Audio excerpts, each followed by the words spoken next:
আলোচনা করতে হবে। সাবজেক্ট হলো নবী, নবুত। এই নবীরই আবার বেলায়েত।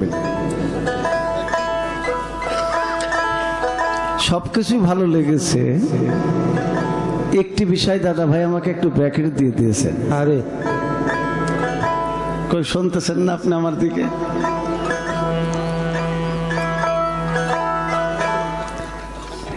সাপের খেলা তো আসলে যিনি বেদে তিনি তো জানেন কি বলতে চাচ্ছেন, আমি বুঝতে পেরেছি,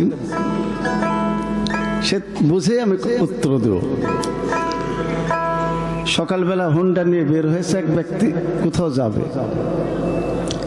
ফকির সে বলছে বাবা আমাকে কিছু ভিক্ষা দাও, টাকা দাও।